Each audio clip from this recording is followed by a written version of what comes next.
안녕하세요. 곧 결혼을 앞두고 있는 예비 신부입니다. 하도 어이가 없어서 이렇게 사연을 보내봐요. 결혼하면서 조건들 많이 찾던데 저는 학력이나 직장이나 집안이나 뭐 어느 것 하나 예비 신랑에 비해 크게 떨어지는 것 없는 사람이에요. 굳이 제가 남자친구보다 모자란 게 있다면 월급 10만 원 정도 덜 받는 정도지요. 이게 뭐 두 번째, 세 번째 결혼하는 것도 아니고 나이가 엄청 많은 것도 아니고 사지멀쩡한 결혼정년기 여자입니다. 여태까지 결혼 준비 순탄하게 잘해왔는데 어제 남자친구가 건네준 종이 쪼가리 한 장 때문에 모든 게 시작되었어요. 거기에는 예비시댁에서 정해준 혼수 리스트가 빼곡하게 적혀 있었습니다. 얼마나 꼼꼼하게 작성해준 건지 어느 브랜드의 어떤 모델이라고 아주 상세하게도 적혀 있었죠. 그런데 이건 아무리 생각해도 아니다 싶더라고요. 남자가 집해오고 여자가 혼수해오는 상황이라면 말이 다를 텐데 신혼집에 양쪽에서 6천씩 그리고 모자란 나머지 8천은 대출받아서 전세로 신혼집을 구했거든요. 대출 8천만 원 받은 것도 남친 혼자 갚는 게 아니라 저도 같이 갚는 조건으로 말이에요. 그런 와중에도 혼수는 제가 해가겠다고 했어요. 원래는 제가 집을 꾸미는데 욕심이 있어서 가정가구도 다 집 분위기에 맞게 맞추고 싶었던 계획이었거든요. 그런데 결혼 준비하면서 이야기 들어보니까 어차피 자가에 사는 것도 아니고 전세 들어가는 거지 않냐. 가전이라는 게 신제품이 워낙 빨리빨리 나오고 가구 또한 생각보다 금방 망가진다. 아이 태어나면 더더욱 그렇다. 이런 조언들을 들어서 중간에 마음을 바꿔서 되도록 가성비 좋은 제품들로 맞출 계획이었습니다. 혼수 맞출 돈 아껴서 일단 대출 먼저 갚고 자가로 이사 갈 때 진짜 원하던 것들로 집안을 채울 생각이었죠. 그런데 제가 먼저 꺼냈던 말이 있으니 반반 결혼하면서도 혼수는 그냥 엎어서 제가 더 해가기로 했던 거였어요. 그런데 제가 생각을 바꾸기 전에 구상해놓았던 가전가구들보다 훨씬 최신식의 최고급 라인으로 혼수 리스트를 작성해주다뇨. 정말 어이가 없었죠. 이럴 거면 혼수도 똑같이 반반하자고 해야 하나 이런 생각을 하고 있다가 결국 참지 못하고 한마디 했어요. 남자친구한테 내가 혼수를 해온다고 했던 건 내가 알아서 해오겠다는 거지 사달라는 거 사오겠다고 한 게 아니라고 했더니 그게 뭐 대수라는 듯 이해를 못 하더라고요. 해마다 바꾸는 것들도 아니고 한 번 사는 건데 좋은 걸로 사는 게 맞는 거지 그거 알아본다고 우리 누나랑 엄마가 자기들 할 일도 미루고 얼마나 고생했는 줄 아느냐며 두 사람 노고는 생각해주지 않을 거냐 되려 저한테 짜증을 내더라고요. 그리고 가전가구들 쓰는 사람은 우리 둘인데 왜 그걸 어머님이랑 당신 누나가 결정하느냐고 따졌더니 엄마랑 누나가 인생 선배나 마찬가지인데 이제 막 독립하는 우리보다 더 잘 알면 잘 알았지 설마 모르겠냐고 어련히 좋은 걸로 고르고 고른 거니 예민하게 굴지 말랍니다. 그런데 리스트를 계속 보고 있으니 적혀있는 리스트에 김치냉장고랑 에어컨 옆에 곱하기 표시해놓고 숫자 3이 적혀있더라고요. 그래서 남자친구한테 이 숫자 3은 뭐냐고 물어봤더니 남자친구가 대수롭지 않게 그거? 하고 대답하고는 엄마랑 누나네 거도 이참에 바꾸려는 것 같다고 대답을 하더라고요. 그건 무슨 소리냐고 했더니 예비 시어머니가 곰곰이 생각해봤는데 예단을 안 받는 건 아닌 것 같다고 다른 거 안 바라고 예비 시누네랑 예비 시어머니 집에 김치냉장고랑 에어컨 똑같은 거로 하나씩 바꾸기로 했다는 거예요. 이것 또한 저랑 일절 상의도 없는 내용이었죠. 애초에 신혼집에 똑같이 반반하고 혼수는 제가 더 해오기로 한 건데 예단을 찾는 것부터 어이가 없었어요. 결국 남자친구랑 티격태격만 하다가 집에 돌아왔어요. 집에 돌아오는데 별의별 생각이 다 들더라고요. 이거 리스트에 적혀있는 대로 다 해가면 그건 그거대로 당연하게 여길 것 같고 그렇다고 리스트 준 대로 안 하고 제가 하려던 대로 해가면 나중에 가서 뒷말 나올 게 뻔한데 말이에요. 남자친구한테도 실망스러운 게 한두 가지가 아니었어요. 엄마랑 누나 말은 그렇게 철석같이 들으면서 내 말은 하나도 안 들어주고 그냥 저보고 알아서 기라는 식으로 나오는데 결혼 전부터 이런데 결혼하면 어떻게 될지 눈에 선하더라고요. 집에 가서 저희 어머니한테 예비시댁에서 혼수 리스트라고 적어줬다고 하고 그 종이 쪼가리 한 장 건네드렸더니 저희 어머니도 그걸 보시고는 어이가 없어 하시면서 말을 잇지 못하시더라고요. 무엇보다 제일 어이없는 건 상의도 없이 예단으로 이 정도는 받아야겠다고 에어컨이랑 김치냉장고에 곱하기 3을 해놓은 표시였지요. 어머니께서 그래도 신혼인데 대출 부담 줄이는 건 좋지만 좋은 가전 쓰고 좋은 가구 쓰는 게 꼭 나쁜 것만은 아닌 것 같다고 괜히 뒷말 나오는 일이 생길 수 있으니 혼수는 적힌 대로 알아보자고 하셨어요.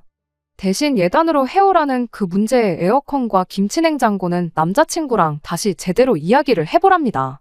경우에 따라선 우리도 그에 상응하는 예물을 요구해야 할 것 같으니 문제 생기지 않게 잘 이야기해보라고 하셨죠. 그래서 그날 저녁에 남자친구한테 톡으로 혼수는 어떻게 적혀있는 대로 최대한 맞춰보기로 부모님과 이야기를 끝냈다고 말을 보냈어요. 남자친구가 잘 됐다고 1초도 안 돼서 답장을 하더라고요. 대신에 예단으로 요구한 에어컨하고 김치냉장고에 대해서는 다시 이야기해봐야겠다고, 그리고 그게 꼭 해가야 되는 거라면 혼수장만하는 것도 똑같이 반반으로 하자고 했습니다. 대신 그 문제의 에어컨과 김치냉장고는 내 돈으로 하겠다고요.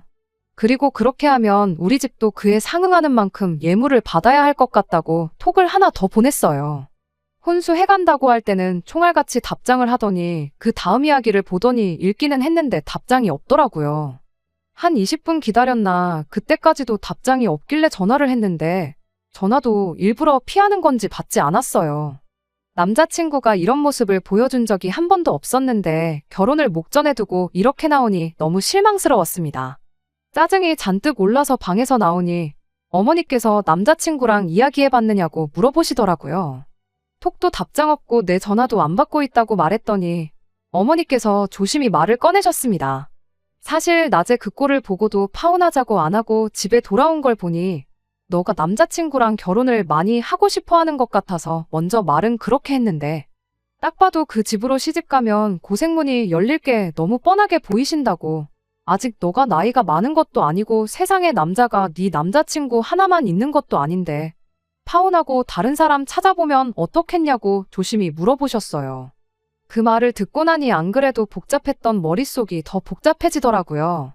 이미 청첩장도 다 돌려놓은 상황이고 친구들도 직장 동료들도 제가 결혼하는 거 다 알고 있는데 파혼하면 그건 그거대로 쪽팔릴 것 같고 너무 고민이 돼서 이렇게 제 사연을 보내봤어요. 여러분들께서 객관적인 시선으로 이 상황을 제가 어떻게 헤쳐나가야 하는지 도움을 주셨으면 합니다. 저 혼자서 결정을 내리기엔 너무 어려운 문제 같아요. 추가입니다. 혼수 리스트 궁금해하시는 분들이 많이 계셔서 본문에 추가하려고 다시 글 하나 추가합니다. 저도 어이가 없어요. 인터넷으로 집 평면도에다가 가구 배치를 미리 해볼 수 있는 게 있길래 한번 해봤거든요. 신혼집으로 알아보고 있는 곳이 20평대 빌라인데 그렇게 혼수 집어넣으면 집에 발 디딜 틈 하나 없더라고요. 일단 냉장고는 TV에서 요리하는 거 좋아한다는 연예인들이 쓰고 있는 그 모델이에요.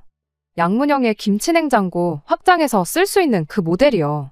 TV는 85인치짜리고 홈시어터 시스템도 들어가 있더라고요. 에어컨도 거실에 놓을 스탠드 에어컨에 방마다 하나씩 또 달아놓을 건지 벽걸이 에어컨도 2개나 들어있었어요. 주방 인덕션부터 해서 에어프라이어랑 전자레인지 겸용 오븐, 식기세척기까지 그냥 풀세트로 맞췄다고 보면 이해가 빠를 거예요. 죽은 빵도 살려낸다는 토스터기랑 뭐 어디 업소에서나 쓸 법한 에스프레소 머신까지 적혀 있었고요. 남자친구가 재택근무랑 출근을 겸해서 하고 있는데 재택근무할 때 쓰려고 하는지 작은 방에 들어갈 가구들도 아주 기깔난 걸로 골라놓았더라고요. 책상은 뭐 높낮이가 조절되는 전동 책상이고 의자는 뭐 금으로라도 만든 건지 500만 원짜리 수입 사무용 의자를 적어놨더라고요. 더 어이없는 건 지금 쓰고 있는 컴퓨터도 있는데 이참에 바꾸고 싶었는지 300만 원짜리 노트북도 들어있고 난리도 아닙니다. 침대도 무슨 등받이처럼 올릴 수 있는 스마트 침대에 어디에 쓰려고 집어넣은지는 모르겠지만 안마의자도 들어있어고요. 인생 더 살아본 경험으로 고르고 고른 거라더니 그냥 제일 좋아 보이고 비싸 보이는 걸로 때려박았다는 생각밖에 들지 않네요. 밖에서 술 한잔 마시고 늦게 들어오신 저희 아버지도 혼수 리스트 보더니 먹고 온 술이 다 깬다면서 뭐 이런 막대 먹은 집구석이 다 있냐고 정신 나간 거 아니냐고 혀를 차시더라고요. 뭐 아무튼 원하시는 내용 추가했으니 저는 여러분들의 의견을 기다리고 있겠습니다. 안녕하세요. 후기 기다리시는 분들이 많이 계신 것 같아서 이렇게 다시 글을 올립니다. 결론부터 말씀드리자면 속 시원하게 파혼하고 왔어요. 안 그래도 아버지께서 그날 혼수 리스트 보시고는 이딴 집 구석에 애지중지 키운 내 딸을 시집 보내야 하는 거냐며 아주 난리도 아니셨어요. 아버지께서 그날 곧바로 독립해서 혼자 나가 살고 있는 오빠까지 소환했어요. 덕분에 새벽 늦은 시간에 온 가족이 가족회의까지 하게 되었네요. 지금 이렇게 후기 적으면서 생각해보니 가족들이 상의 끝에 해결 방법을 제시해주긴 했지만 사실 무엇보다 제 입에서 파혼하겠다는 말이 듣고 싶었을 것 같아요. 사실 이미 답은 나와 있는 거나 마찬가지였는데 제가 괜히 시간을 끄는 바람에 파혼만 늦어지게 되었네요. 아버지가 오빠한테 먼저 말을 꺼냈어요. 집 좀 비워놓으라고요. 오빠가 독립해 나가 살고 있는 집이 부모님이 얻어주신 집이에요. 저희 오빠가 연애나 이런 거에 전혀 관심이 없는 사람이거든요. 월급 받으면 받는 대로 자기 개발하는 데 쓰고 먹고 싶은 거 갖고 싶은 거 사 먹고 모으는 데 쓰거든요. 부모님이 그 모습 보고 나중에 저 자식 장가갈 때 되면 모은 돈 한 푼도 없을 텐데 집이라도 하나 있어야 하는 거 아니냐며 서울 외곽의 작은 평수이긴 하지만 아파트 하나 얻어주셨거든요. 그게 7년 전이고 그때 시세랑 비교하면 지금 벌써 몇 배나 올라 있는 상황이거든요. 요즘 시세 검색해보니 대충 4억 5억 정도 하더라고요. 오빠가 집은 갑자기 왜 비우라고 하시냐고 물어봤는데 아버지께서 긴 말 안 하고 저한테 그 혼수 리스트 좀 가져와 보라고 하시더라고요. 오빠가 그 리스트를 건네받고 대충 보더니 미친 거 아니냐며 저희 부모님하고 똑같은 반응을 보이더라고요. 그리곤 아버지가 무슨 생각을 갖고 계신 건지 곧바로 눈치를 챈 건지 당장 집에 있는 자기 짐들은 대여 창고 빌려서 거기다 보관해야겠다 하고는 흔쾌히 집을 비워주겠다고 하더라고요. 아버지 생각은 그 집을 제 이름으로 명의 이전해주고 우리가 집해 갈 테니 혼수는 니들이 해오라고 큰소리치고 받아올 수 있는 거 다 받아오라는 뜻이었어요. 온 가족들이 나서서 저를 이렇게 도와주니 그렇게 든든할 수가 없더라고요. 머릿속이 복잡했었는데 덕분에 꿀잠을 잤어요. 아침에 일어나서 제가 사연 보냈던 거 댓글을 보니 하나같이 해주는 말들이 파혼을 추천한다는 답변들 뿐이었어요. 말씀드렸다시피 이미 답은 정해져 있었는데 무슨 꼴을 더 보고 싶어서 남자친구를 불러낸 건지 그게 아직도 의문이네요. 아침이 되었으니 남자친구도 더 이상 제 전화를 피할 수가 없었습니다. 전날엔 왜 말하다 말고 자리를 비웠냐 물었더니 피곤해서 일찍 잠들었다고 속이 다 보이는 뻔한 변명을 하더라고요. 왜 전화했냐고 묻길래 만나서 이야기하자고 했더니 약속이 있다느니 오늘은 좀 곤란하다느니 하면서 자리를 피하려고 하더라고요. 바로 전날에 만났고 남자친구가 다음 날에는 아무것도 안 하고 집에서 쉴 계획인 걸 이미 알고 있다 보니 얼토당토하는 헛소리 말고 당장 튀어나오라고 강하게 한마디 했지요. 약속 장소에 나가니 남자친구가 5분 정도 느지막이 도착했어요. 잔뜩 짜증이 나 있는 표정으로 오늘은 또 뭘로 짜증을 내려고 불렀냐고 하더라고요. 남자친구가 가져온 혼수 리스트를 테이블 위에 올려놓고 남자친구한테 이 리스트 어머님하고 당신 누나가 무슨 생각으로 만든 건지 한번 물어봐 달라고 했습니다. 또 만나자마자 그 얘기 하냐면서 그 말하려고 보자고 한 거냐고 또 투덜거리기 시작했어요. 그래서 제가 그럼 오빠 생각에는 이게 다 우리 결혼 생활에 필요해서 적혀 있는 것 같냐고 그것만 대답해달라고 했어요. 남자친구는 미간을 잔뜩 찌푸리더니 지금 뭐 하자는 거냐고 해오겠다는 혼수 못 해올 것 같으니 혼수도 반반하자고 그 말이 하고 싶은 거냐고 따지더라고요. 솔직히 그때까지만 해도 남자친구가 엄마랑 누나가 조금 억지 부린 게 있는 것 같다. 미안하다 혼수는 다시 천천히 생각해보자고 사과만 했어도 예비시 부모랑 신우가 개차반인 사람이라도 파혼까지는 하지 않고 그냥 결혼을 밀어붙일 생각도 있었거든요. 그런데 남자친구 반응을 보니 엄마 아빠도 얼굴도 모르는 저를 위해 인터넷 세상에서 댓글을 달아준 사람들이 하나같이 왜 파혼이라는 말을 꺼냈는지 이유를 알겠더라고요. 남자친구한테 그런 게 아니고 혼수는 내가 리스트에 적혀있는 대로 한 개도 빼먹지 않고 전부 다 해오겠다고 했어요. 오빠네 엄마랑 누나가 부탁한 에어컨이랑 김치냉장고도 포함해서요. 대신 신혼집에 들어가기로 한 내 돈은 도로 가져갈 거고 오빠네 집에서는 이 가전가구들 싹 다 채워놓아도 모자랄 거 하나 없는 집 한 채 대출 끼지 말고 구해오라고 했습니다. 대신 집 구해오면 명의는 오빠 명의로 하던 엄마 명의로 하던 그건 하고 싶은 대로 하라고 했어요. 그랬더니 남자친구가 장난하냐고 그런 집을 살 수 있으면 진작에 사왔지 않겠냐며 저한테 화를 내더라고요. 인상 쓰고 화내면 누가 쫄아서 굽히기라도 할 줄 알았나 봐요. 저도 지지 않고 곧바로 준비해놓은 비장에 카드를 꺼내들었습니다. 그럼 집은 내가 해올 테니까 오빠가 이 리스트에 적힌 그대로 혼수해오라고요. 대신 우리 집에는 에어컨이랑 냉장고는 필요 없으니까 예물로 현금 5천만 원 준비하라고 했어요. 집을 해온다는 이야기를 꺼내니까 남자친구 눈이 휘둥그레지더라고요. 갑자기 무슨 집을 해온다는 소리를 하냐길래 아버지가 오빠가 살고 있는 아파트 내 이름으로 명의 이전 해주신다고 하더라고. 그 집이 지금 시세가 6억 정도 하니까 혼수랑 예물 5천만 원이면 싸게 먹히는 거 아니냐고 했죠. 시세는 제가 일부러 조금 뻥튀기해서 말했어요. 어차피 결혼 안 할 건데 아파트가 5억이든 10억이든 중요한 건 아니니까요.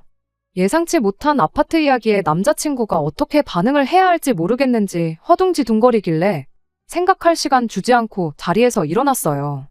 어딜 가냐고 붙잡길래 나는 내 할 말 다 했으니 더 볼 일 없다 하고 뒤도 돌아보지 않고 그냥 집으로 와버렸습니다. 어머니가 어떻게 되었느냐 물으시길래 내가 집 해올 테니 혼수 적혀있는 대로 남자친구네서 다 해오라고 말했다고 했어요. 그리고 그 혼수 해온다고 나와도 파혼할 생각이니 걱정 마시라고 어머니한테 말씀드렸어요. 아니나 다를까 그날 저녁 6시쯤에 남자친구 집에서 전화가 왔어요. 남자친구가 아니라 제 시어머니가 될 뻔한 욕심 많은 아줌마한테서요. 지금 당장 이쪽으로 올 테니 나오라고 하더라고요. 저녁 먹을 시간이라 나가긴 조금 그렇다고 대답했는데 그쪽에서 하는 말이 지금 일륜지 대사를 앞두고 밥이 중요하냐며 밥은 자기가 밖에서 사주겠다고 30분이면 도착하니까 시간 맞춰서 나오라고 하더라고요. 생각해보니 여지껏 결혼 준비하면서 남자친구 어머니한테 밥도 한번 얻어먹어 본 적이 없었어요. 그런데 이제 와서 일륜지 대사 운운하면서 밥까지 사준다고 하니 돈이 좋긴 좋구나 싶대요. 자리에 나가서 남자친구 어머니를 마주했어요. 처음부터 집이나 혼수 관련된 이야기는 꺼내지 않는 게 그래도 남자친구보다는 훨씬 고단수구나 싶었죠. 저희 부모님 안부부터 시작해서 별 쓰잘데기 없는 이야기 주고받으면서 식사를 했어요. 식사가 끝나고 나서 본격적인 이야기를 꺼내더라고요. 장사하는 집에서 밥 다 먹고 자리 차지하고 있는 것만큼 실례인 게 없는 것 같아서 자리를 카페 같은 데로 옮기면 어떻겠냐고 했는데 그 와중에도 후식까지 사주기는 싫었는지 우리 낼 돈 다 내고 앉아있는 건데 무슨 상관이냐며 그냥 이야기하자고 하시더군요. 아무튼 남자친구 어머니가 먼저 혼수 이야기를 꺼내왔어요. 집을 원래 같이 하는 건 줄 알았는데 집을 해오기로 했다고 들었다며 그러니까 혼수를 이제 우리 보고 해오면 좋겠다고 했다는데 그게 사실이냐 묻더라고요. 일단은 그렇다고 대답했는데 갑자기 집은 어디서 난 거냐고 묻길래 원래 부모님 명의의 집에 오빠가 살고 있었고 그 집은 오빠가 장가가면 받기로 했던 건데 저희 오빠가 장가갈 생각이 없어서 그 집을 저한테 양보하기로 했다고 대답했어요. 대신 혹시나 나중에 오빠가 마음이 바뀌어서 결혼을 하게 되면 부모님 집을 오빠가 물려받기로 했다. 대충 없는 사실도 그럴싸하게 만들어서 말해줬지요. 남자친구 어머니도 제가 거짓말을 하는 게 아니라는 걸 알았는지 곧장 집은 어디에 있는 거냐, 평수는 몇 평이냐, 구축이냐, 신축이냐 하는 잡다구레한 질문들부터 시작해서 시세가 6억이라고 들었는데 아파트 이름이 뭔지 좀 알려줄 수 있느냐 꼬치꼬치고 캐묻더라고요. 집은 지은 지 23년 정도 된 20평대 복도식 아파트다. 시세는 인터넷 검색했을 때 다른 동의 다른 층수이긴 하지만 같은 평형대로 마지막에 팔린 가격이 6억이었다 대답해주고 집 주소를 알려드리기 전에 먼저 혼수에 관련된 거 먼저 확실하게 하고 싶다고 말했어요. 남자친구 어머니도 자기가 자기 딸이랑 적어놓은 혼수가 얼마나 얼토당토하는 건지 알았는지 그제서야 아들한테 이야기 들었다며 생각해보니 제 말이 맞는 것 같다고 말을 바꾸더라고요. 집이 좁은데 그런 호화로운 가정가구들 놓는 건 말이 안 되는 것 같다면서요. 아무리 최신식 가정가구가 좋아도 그런 건 집에 맞춰서 하는 게 100번 맞다고 당신이 아주 운이 좋아서 똘똘한 며느리를 보게 되었다며 나같이 복받은 시어머니도 또 없을 거라고 하는 거예요. 혼수는 다시 우리 딸이랑 상의해서 집 크기에 맞는 걸로 다시 준비해보겠다고 하셨어요. 그 와중에도 저랑 상의하는 게 아니고 딸이랑 상의한다고 하는 게 참 소름이 다 돋았네요. 혼수 이야기는 대충 정리되었다고 생각한 건지 다음엔 곧바로 예물로 요구한 5천만 원 이야기를 하더라고요. 5천만 원은 어디서 나온 이야기냐고 먼저 묻길래 저희 부모님이 6억 집해 가는데 그 정도는 받아와야 하는 거 아니냐고 말씀하셨다고 대답했습니다. 그랬더니 그건 좀 액수가 너무 큰 것 같다 하면서 원래 예물이랑 예단은 똑같이 움직이는 거 알고 있냐고 물어보더라고요. 자기들이야 뭐 5천만 원 예물하는 건 그렇게 어려운 일도 아닌데 집까지 해오면서 5천만 원치 예단 준비하는 게 너네 집에서 좀 부담되지 않겠냐며 저희 집 걱정을 해주는데 참 고마워서 웃음도 안 나왔어요. 그 와중에도 김치냉장고랑 에어컨은 포기 못 하더라고요. 집에 그 두 개가 없어서 그러는 건지 아니면 정말 바꾸고 싶어서 그러는 건지. 우리 집이랑 딸 집에 그거 두 개만 해주라고 그럼 자기들이 예물로 현금 1,000만 원 정도 준비하겠다고 하는데 정말 아들 장가 보내는 걸로 얼마나 자기들 주머니를 챙기려고 작정한 건가 싶더라고요. 그 와중에도 그렇게만 해도 너네 집이 2, 300만 원 정도 이득 보는 거라고 하는 거예요. 이미 파혼할 결심으로 나간 자리인데 거기서 그거 조율하고 그럴 필요도 없었고 더 이야기 들을 것도 없었어요. 그냥 이제 나도 그만해야겠다는 마음으로 남자친구 어머니한테 한마디 했습니다. 2, 300만 원 이득 본다는 소리, 내 집에 혼수 꼴랑 1,000만 원치 채워주고 아들 꽁으로 장가 보내려고 하는 분이 하실 말씀은 아닌 것 같다고요. 남자친구 어머니는 자기가 뭐라도 잘못 들은 거라 생각했는지 방금 뭐라고 했는지 다시 말해달라고 하더라고요. 굳이 2번 들을 만큼 좋은 이야기는 아닌 것 같은데 원한다면 한 번 더 해드리겠다 말하고 아들 꽁으로 장가 보내려고 하는 분이 우리 집 돈 걱정 해줄 필요 없다고 했다 다시 말해줬어요. 얼굴이 그날 먹은 낙지볶음보다 더 시뻘겋게 변해가지고 입만 뻐끔뻐끔 아무 말도 못하는 남자친구 어머니한테 곧바로 또 한마디 건네줬습니다. 아줌마같이 욕심 많은 사람을 시어머니로 모시기에는 내가 너무 아깝고 자기 줏대도 없이 엄마 말만 듣고 똥오줌도 못 가리는 사람을 위해 집을 해가기에는 또 돈이 너무 아깝다고 쐐기를 박는 한마디를 말이에요. 이미 혼수 리스트 받았을 때부터 파혼 생각을 했다. 그래도 어떻게든 참아보고 한번 잘해보라고 부모님이 당신 명의 집까지 제 앞으로 해준다기에 남자친구한테 기회를 다시 줘본 건데 괜히 그렇게 했다고. 아까운 내 시간만 낭비한 것 같다고. 더는 시간 낭비할 생각 없으니 결혼은 없던 일로 하자고 했어요. 아드님한테는 직접 말해주던지 그게 싫으시면 내가 전화로 파혼 통보하겠다고 하고 자리에서 일어났습니다. 남자친구 어머니가 울분을 참지 못해 돌아선 제 등 뒤에 대고 별의별 말을 다 하더라고요. 어디 저런 버르장머리 없는 걸 봤냐. 벌써부터 저러면 결혼하고 어떨지 안 봐도 뻔하다고. 파혼하는 거 바라던 반이 그렇게 하라고 소리를 치더라고요. 저는 고개만 살짝 돌려서 밥은 사주신다고 했으니 계산은 안 하고 가겠다고 밥 잘 먹었다 말하고 남자친구 어머니가 뭐라고 하던 간에 싹 다 무시하고 자리에서 나와버렸습니다. 집에 돌아왔더니 오빠도 연락을 받은 건지 부모님이랑 같이 둘러앉아서 저를 기다리고 있더라고요.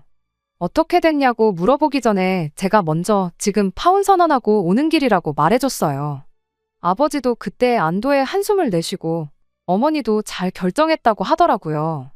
오빠도 제가 올바른 결정 내릴 줄 알고 일부러 짐 안 빼놓고 있었다고 뭐하러 집까지 해가면서 그런 집이랑 식구를 맺냐고 했고요.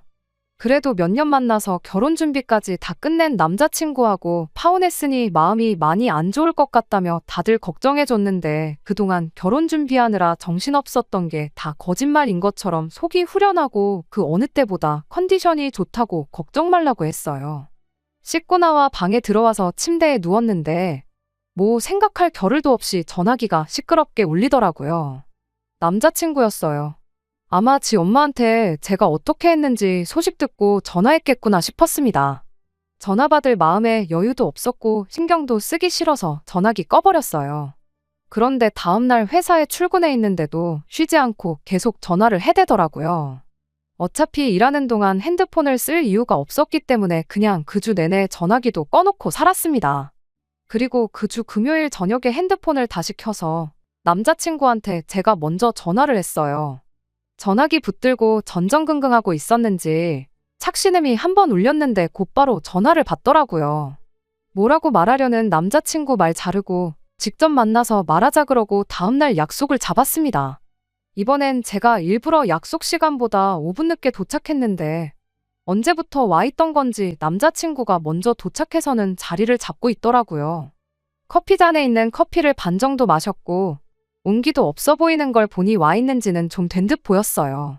남자친구가 저를 보자마자 미안하다고 사과하면서 나 이제 정신 차렸다고 엄마고 누나고 다 필요 없고 결혼하면 너만 바라보면서 너를 위해 살겠다고 엄마한테 휘둘리면서 살지 않을 테니 제발 자기 좀 다시 받아달라고 싹싹 빌더라고요. 다시 받아줄 생각은 전혀 없었지만 혹시나 해서 한번 떠보려고 물어봤어요.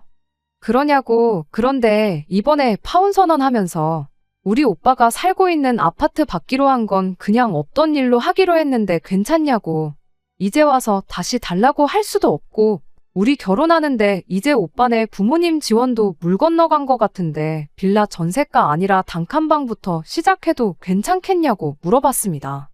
방금까지는 다시 받아달라던 남자친구가 흠칫 놀라더니 거기서부터는 어쩔 줄을 몰라 하더라고요. 제가 이렇게 나올 거라는 건 예상도 못했나 봐요. 집이 뭐가 문제겠냐. 나는 너만 있으면 된다. 그런 낭만적인 대답까지 기대한 건 아닙니다. 무슨 말을 해도 파혼하겠다는 제 결정을 번복할 생각 없었거든요. 그런데 그런 대답은커녕 그 부분은 머리 맞대고 둘이서 한번 다른 방법이 있는지 생각해보겠다는 단순한 대답조차 못하더군요. 어버버버 거리면서 무슨 말을 해야 하는지 고민하고 있는 꼴을 보니 모르긴 몰라도 아마 그 자리도 엄마가 시켜서 나온 걸 거겠다는 확신이 들더라고요. 제가 그날 싸가지 없게 행동했고 마음에 안 드는 걸 떠나서 6억짜리 집을 해온다는데 그냥 놓치긴 아까우니 어떻게든 결혼부터 시키고 보겠다는 생각이었겠죠. 당장 자기 집이랑 딸 집에 김치냉장고 하나 놓아주는 것보단 그게 훨씬 더 이득이었을 테니까요. 저는 곧장 남자친구한테 한마디 했습니다. 이젠 오빠가 대출 없이 아파트 한 채가 아니라 두 채, 세 채를 사와도 결혼할 생각 없으니 그렇게 알라고요. 그리고 내가 볼 때 오빠는 엄마 품을 떠나면 안 되는 사람인 것 같다고. 그냥 나랑 결혼하려고 그나마 얼마 모아놓은 돈으로 엄마 집에 냉장고랑 에어컨이나 바꿔드리고 평생 엄마 품 떠날 생각 말고 같이 살라고 진심 어린 충고 한마디 해줬습니다. 엄마 말만 듣는다고 무조건 이득 보는 건 아닐 거라고. 나랑 파혼하게 된 것도 엄마 말만 듣다가 그렇게 된 거니까. 그런데 엄마 말이라도 안 들으면 오빠는 평생 손해만 보고 살 것 같으니까 차라리 그 편이 나을 거라고 조언해줬네요. 내가 오늘 이 자리에 굳이 나온 이유는 다시 잘해보려고 나온 게 아니고 지난 일주일 동안 우리 결혼 준비하면서 예약해놓은 것들 취소하면서 발생한 위약금 깔끔하게 정리하려고 나온 거라고 했어요. 그리고 지난 한 주 동안 결혼식 관련해서 예약 취소하면서 발생한 비용들 전부 다 정리해놓고 캡처해놓은 자료 보여주고 정확하게 10원 단위까지 절반 나눈 금액 늦지 않게 제 통장에 입금해달라고 했습니다. 파혼은 내가 하자고 했지만 원인은 오빠랑 오빠 가족들한테 있으니까 절반 부담하는 건 당연한 거 아니겠냐고요. 그리고 신혼집에 걸어둔 계약금은 아깝긴 하지만 그건 그냥 오빠나 나나 서로 인생 공부한 비용으로 생각하자고 했어요. 남자친구는 아무 말도 못하고 저만 쳐다보고 있길래 나는 할 말 다 했고 더 할 말 없으면 이만 가보겠다 말하고 자리에서 일어나 집으로 돌아갔습니다. 그렇게 완전히 결혼은 쫑나고 말았어요. 말씀드렸던 것처럼 이미 제가 처음 사연을 적을 때부터 답은 정해져 있던 것 같아요. 댓글 하나가 기억에 너무 남아서 용기를 더 낼 수 있었던 것 같아요. 저랑 비슷한 일로 파혼을 하셨다는 분이 달아주셨던 댓글인데 그 말 한마디가 너무 인상 깊었네요. 사람들이 쓰니 파혼한 거 신경이나 쓸 것 같냐고요. 하루 이틀 정도야 화두에 오를 순 있겠지만 다들 자기 살기 바쁜 사람들인데 그러다 만다. 위약금 그까짓 거 얼마나 된다고 그거 아깝다고 결혼했다가 이혼하면 그게 더 손해인 거 모르냐고요. 전부 맞는 말인데 게다가 저희 부모님도 대번에 파혼 이야기를 꺼내셨는데 무슨 좋은 꼴 보겠다고 노력을 했는지 겨우 하루 차이긴 하지만 그 24시간 동안 고민하고 스트레스 받은 걸 생각하면 제 인생이 아깝네요. 혹시라도 저처럼 파혼을 하는 게 맞는 것 같은데 주변 사람 눈치 때문에 혹은 돈 들어간 게 아까워서 고민하시는 분이 계시다면 자신있게 아닌 건 아닌 거라고 그냥 파혼하라는 조언을 해주고 싶네요. 끝까지 들어주셔서 감사합니다. 오늘의 사연은 여기까지입니다. 구독과 좋아요, 알람 설정 부탁드리고 더 좋은 사연으로 다시 찾아뵙겠습니다. 감사합니다.